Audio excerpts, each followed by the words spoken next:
See that? That's the specialized Tarmac SL7, and that's the SL8. Or is it the other way around?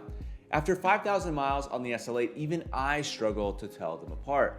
The problem is that they're just about indistinguishable, which is why I get the question all the time. Hey Chris, should I get the SL7 at a discount or should I buy the new SL8? The SL8 is great, right? Sure, it's the award-winning bike of the year. The biggest problem that it has is that its nearly identical predecessor, the SL7, can be found lightly used at less than half the price. In fact, for the price of the SL8, you can buy a used SL7, upgrade the bars to the Revolve Rapide one-piece, buy a Wahoo kicker, and a subscription to Trainer Road or even a coach for a year. You'd have money left over and you'd be faster than if you had originally bought the SL8. So which one do you get? Well, there are two main questions that often come up. Number one, is the SL8 worth buying over the SL7? And number two, if you own the SL7, should you upgrade to the SL8? Let's address the first question. Is the SL8 worth buying over the SL7? Well, the answer is, it depends. On paper, yes, it's lighter, more aerodynamic, and the ride quality has improved. How does that translate to the road? Well, parts of it translate and parts of it don't. Let me explain. The weight difference between the top tier frames is 115 grams, the SL8 at 685 grams, and the SL7 at 800 grams. That's an impressive weight difference. But to put that into perspective, that's about the weight of 2 hard-boiled eggs, 2 16-gram CO2 cartridges, or for those who enjoy the softer side of the sport, the weight of a newborn kitten.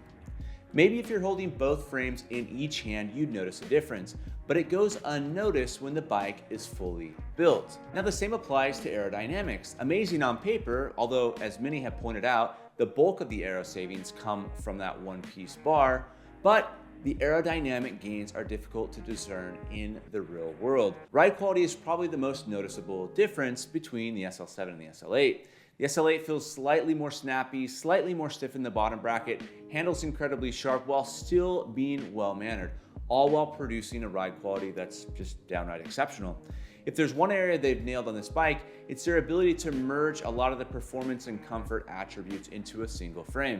They've taken like the best of the Venge, the best of the Athos, the best of the SL6, and the best of the SL7, and made it into one bike. It's pretty dang impressive. But is that enough to push you to buy the SL8 over the SL7? The answer to that depends largely on your budget and where you place value in your cycling experience. If having the latest model of everything makes your cycling experience a full 10 out of 10, the SL8 is the bike for you. But if you're on a budget and looking for a bargain, you can, again, find a lightly used SL7 frame for less than half the price of the SL8 and put some of those dollars saved towards upgrading wheels, tires, maybe get yourself a faster aero helmet, a proper bike fit, a smart trainer, all things that will make you and the bike faster while staying within your budget. And there's no denying that an older second-hand bike paired with proper equipment and training will outperform the latest and greatest bikes all day. That's a fact, and that applies to whatever bike you're riding. Now, if you have the SL7, should you upgrade to the SL8?